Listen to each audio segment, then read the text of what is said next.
Vous allez prendre le livre Le rêve de Champlain de Asher et Hackett. Hackett et Fisher, c'est ça, c'est l'auteur. C'est très récent, ça a peut-être 4-5 ans.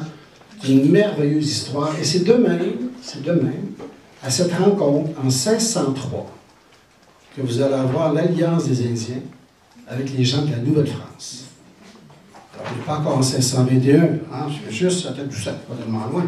On n'est pas encore à 1608 avec l'habitation de roi Champlain. Mais c'est ce qui va donner, après ça, à toute l'Amérique un visage avec les Autochtones, d'une relation amicale incroyable qui va nous amener jusqu'en Anse, qui est avec les Indiens, parce que là, on va pénétrer lentement dans le Saint-Laurent, mais on va rentrer en paix. Et les premiers GPS de l'histoire, c'est pas ceux que vous êtes dans vos voitures, ce sont les Indiens. Il y a des GPS pour les Français. On va où? Comment? Quelle rivière débouche sur quoi? C'est intéressant de... Puis là, il faut toujours imaginer qu'il n'y a pas de motel, qu'il n'y a pas d'hôtel, qu'il n'y a pas d'agence de voyage. Vous ramez, puis vous voyez, puis il y a des Indiens qui vous saluent, et c'est toujours par le vocabulaire, par la langue, que l'intention des Français est donnée aux Autochtones de l'époque pour arriver à une relation amicale et de dialogue qui va durer jusqu'en 1760. Moi, c'est pour l'interprétation que j'ai, parce que là, le nombre d'enfants qu'ils avaient, la question de santé, et s'arracher la vie parce qu'il n'y avait pas grand-chose. Tantôt, on disait, oui, ils ont réussi à avoir une autonomie, mais à quel prix? À quel prix? On a l'impression que les 30 sont arrivés, puis mon Dieu Seigneur, il y avait leur carte d'assurance maladie, l'assurance santé, tout ça. Il y a eu des morts, les mortalités assez rapides. Et là, les Indiens jouent un rôle important, en assistance, en essayant d'encadrer, non, nous encadrer pas bon, en essayant d'appuyer, en essayant de devancer les besoins, pour permettre aux gens de vraiment s'installer avec le moins de misère possible. Parce que la misère, ça a toutes sortes de formes.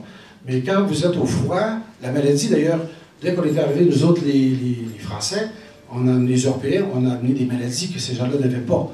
Alors, ça, c'est Trudel en parle dans ses livres. Alors, il y a eu des maladies, les Indiens nous ont montré. Moi, je dis les Indiens encore, mais on faisait les Autochtones, puis nous autres, il faut s'appeler les Allochtones, moi, je dis encore les Blancs, puis je dis les Indiens. Alors, c'est affectif, s'il y en a qui ont des problèmes, on dirait après. Alors, ces Indiens-là allaient les voir, et là, les remèdes, et tout, et c'est de même que l'amitié s'est renforcée, et c'est de même que les Indiens ont dit assez rapidement aux gens de Gifford, qu'est-ce qu'il y avait derrière la côte de Beaupré? Parce qu'au début, on est le long de la côte, c'est de la pêche, c'est un peu de la culture. Et tantôt, on parlait de la fourrure. Oui, il y avait la fourrure, mais il y avait, dans le destin des Européens, des Français et des Percherons, c'était l'évangélisation là-dedans. Et pour les Indiens, la possession de la terre, ça n'existe pas. C'est l'occupation, c'est la terre-mère qui nourrit. Alors que nous autres, j'avais toujours trouvé comme la définition d'un pays pour un Européen, c'est une surface encadré par des frontières et qui est géré par des lois et des règlements. Ça, c'est à peu près la définition pour nous autres d'un pays. Pour un autochtone, un pays, c'est un espace ou un territoire qui est borné par des horizons et qui est géré par des saisons et par des migrations. Très différent. Très différent, ces choses-là. Les Français avaient réussi à comprendre cet univers. Et quand, à Beaupré, c'est intéressant parce que j'ai connu énormément de gens là, parce que les premiers Hurons, les 300 premiers Hurons, sont arrivés en 1640, parce que c'était des gens de la baie Georgienne, qui avaient dépassé la ligne des Iroquois, dans le coin de Montréal. J'aurais pu retourner à la baie Georgienne. Donc, toutes les places étaient prises, les Indiens, il y avait eu... Les Indiens aussi, c'était compliqué, ils s'étaient battus passablement, ils n'étaient pas installés là parce qu'ils aimaient ça, il y avait eu des grandes batailles, puis finalement, avec le temps, chacun avait son territoire. Alors, les Hurons qui étaient arrivés, ben là, ils s'installent où? Donc, ils sont allés sur la côte de Beauport. C'est là, après ça, ils sont allés à l'île d'Orléans. Après ça, on les a envoyés dans le coin de Sillery, près des plaines d'Abraham. Puis ensuite, ça a été à Lorette, là où ils sont maintenant.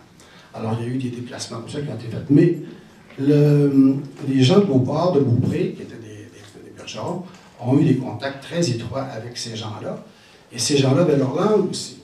Il y avait, on dit, c'était pas une religion que les Indiens avaient, c'est de la spiritualité.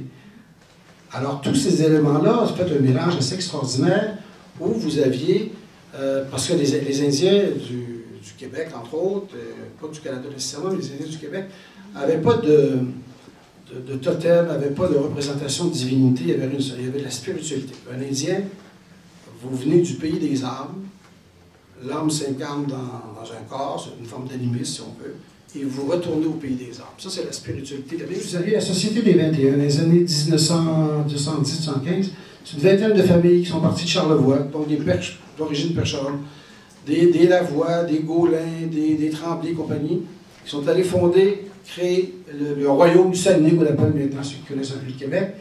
Et ils sont partis, ils ont à peu près tout laissé, et ils sont allés défricher des territoires, il y avait des Autochtones cependant qui étaient là. Ces Autochtones-là étaient en lien avec les cris de la baie James, baie du Tson.